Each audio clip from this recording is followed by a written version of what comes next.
Tapi ada gambaran nggak sih Pak formulasinya nanti ketika bulan Mei itu apa aja yang akan disampaikan ke MSCI dari Indonesia? Nggak, kan saya bilang di awal, kita sebenarnya di awal tidak tahu menghubungi kita on behalf oleh investornya. Jadi investor-investor asing lewat Pak Irfan, lewat beberapa direksi, itu kita sekarang melakukan educate.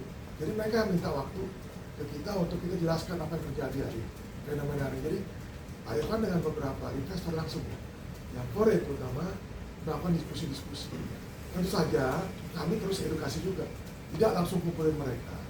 Tapi beberapa event, dulu Pak Irfan ada beberapa event, Pak Jeffrey juga ada beberapa event, Pak Nyoman ada, itu kita juga sounding apa yang kita lakukan sekarang. Jadi memang secara tidak langsung kita tidak mungkin seperti dulu kita kumpulin semua, kita jelaskan. Karena ini kan sebenarnya impact-nya adalah apa yang dilakukan oleh Indonesia yang kita nggak bisa kontrol. Ini kan beyond our control gitu. Karena udah 2 tahap gitu sampai Ya 20%. kita ikutin ininya aja Mbak, apa pengaturan protokol yang kita punya gitu ya. Nanti kita akan ikuti itu aja. Kan 18, 15, 20 ya. Iya. 15 akan terlihat lagi 30 menit, amit-amit. Kalau sudah 20 kita tutup sampai akhir. Protokol itu tetap berlaku karena itu protokol yang memang kita set untuk mengantisipasi market seperti seperti market crash dan yang lain gitu. Udah ditelepon konglomerat belum Pak? Dia mau nanya lu kasihan ya Pak. Atau nelpon konglomerat belum Pak untuk bantuin market kita? Jadinya dia Prayogo gitu Pak misalnya. Direktur bursa kan mesti jaga independensi. Nggak bisa. Ya siapa tahu Buat judul tuh Pak. Pokoknya gua tahu tuh Pak. Kalau dikasih buat baca Bu. Ya saya nggak ingin lihat alasannya apa. Teman-teman mungkin lebih tahu lah dari media, silakan aja sekarang. Tapi saya nggak mau state kenapanya. Saya nggak mau karena saya tidak mendengar langsung dari Indonesia. Saya nggak ingin state, tapi kalau rumor silakan cek di mana apa terjadi. Tapi kalau setelah yang bagi kami adalah mendengar proposal mereka, kita follow up. Bahkan saya pribadi berdiskusi langsung dengan MSCI, setelah itu tim tidak lanjut. Tapi yang menjadi kan MSCI kan agak khawatir soal struktur kepemilikan ya kan, ada yang terkonsentrasi ke salah satu pihak gitu. Itu kan salah satu yang dikhawatirkan atau yang disorot sama MSCI.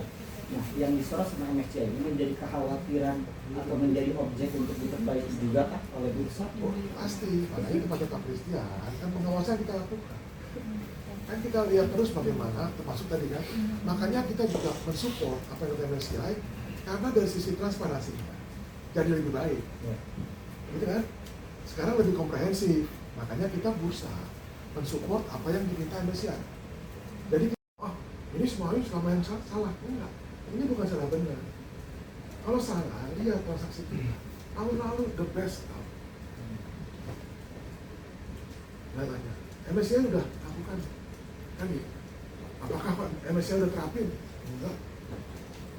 Tahun lalu, even hari ini, secara transaksi kita the best in Asia, nomor 15 di dunia. Nah, sekarang saya tanya, kalau 30 triliun orang nggak percaya gimana mau transaksi? Kan gitu. Nah saya tanya teman-teman sekarang, ya maksudnya, tolong titip saya titip, tolong jaga market kita. Bahwa market kita belum sempurna, iya pasti. Tapi kita menuju ke sana, makanya kita punya master plan, berbagai perbaikan yang dilakukan. Tapi jangan melihat bahwa dengan MSCI bahwa ini gagal. Saya nggak sepakat dengan itu. Tetapi kita melihat apa yang dibuat MSCI jadi momentum bagus untuk perbaikan yang dilakukan. Jadi maksudnya jangan teman-teman merasa bahwa apa yang MSCI, karena hari ini tanpa adanya MSCI bikin report announcement 13 triliun, Pak Iwan bilang tadi, hari ini keluar Pak 30,6 triliun dari 30 triliun Pak. So our 90% masih percaya market kita, kan gitu. Jadi maksudnya jangan dikecilin tentunya, hanya karena announcement. Jadi maksudnya ini kita sama-sama jaga market kita. Kalau tadi dibilang sempurna, pasti belum. Saya ingin dengan S1, kita masih optimis bahwa insya Allah market kita ini merupakan market yang juga dilihat oleh investor, terutama asing. Ini kan dampak MSCI itu kan investor asing. Pak, ada pengaruh untuk minat IPO sendiri nggak Pak dari pasca keputusan ini? Ini nyerempet kemana-mana. Sekalian Pak, MSCI ya Pak? Masih MSCI. sekalian Pak. Pertanyaan terakhir. Ih, ada lagi. Saya ingin menamakan yang Pak Iman. Nah, teman-teman ini kan udah dewasa, melihat sesuatu isu itu secara proporsional, gitu ya. Lihat secara proporsional. Apa yang saya ingin sampaikan? Pertama tentu kita open mind. Kalau ada hal-hal yang kita perlu perbaiki, kita akan perbaiki. Sisi yang lain, lihat pertumbuhan pasar kita yang sudah kita jaga bareng-bareng. Nah, ngelihatnya itu mesti proporsional, itu ya yang pertama. Kemudian kedua, mudah-mudahan ini jadi terakhir ya pertanyaannya, karena setelah ini kita ada pertemuan lain dengan stakeholder yang lain gitu ya. Terkait dengan minat IPO, ini pas banget teman-teman sekalian, pada saat ini ada informasi yang berhubungan dengan transparansi informasi. Sisi yang lain, pertanyaan teman-teman ke minat IPO. Teman-teman sekalian, di periode tahun yang lalu ya, dari sisi jumlah IPO, jadi jumlah perusahaan yang submit dokumen, saya bilang submit dokumen ya, jangan lihat perusahaan yang tercatat dulu, tapi submit dokumen, itu relatif tidak menurun dari yang sebelumnya. Namun kan kita selalu sampaikan bahwa dengan berkembangnya waktu, kita juga melihat bagaimana memastikan dari sisi going concern issues ke depan, sehingga kami sangat selektif ya untuk memberikan persetujuan menjadi perusahaan tercatat. Jadi yang ingin saya sampaikan kepada teman-teman, minat menjadi perusahaan tercatat itu saya tidak melihat penurunan dalam konteks ini.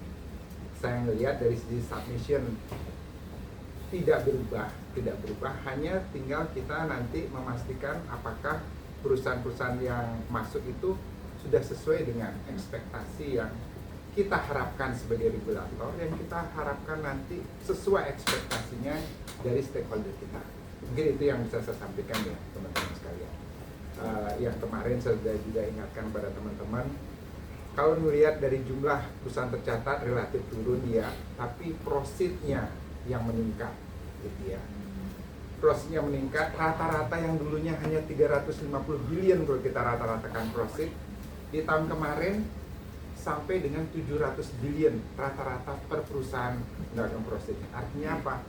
Udah ada scale up nih teman-teman, dari sebelumnya kelasnya relatif kelas yang kecil udah ke menengah dan atas, dan itu yang kita harapkan nanti untuk meningkatkan kedalaman pasar kita.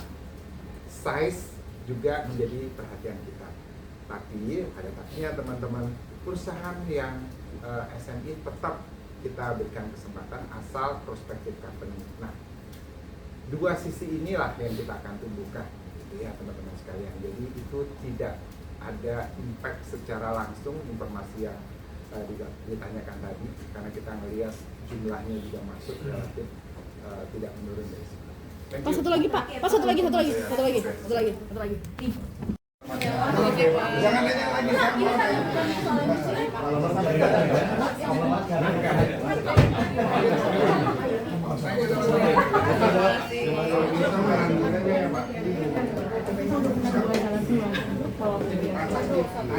Ayo HP-nya diambil HP-nya. Sama,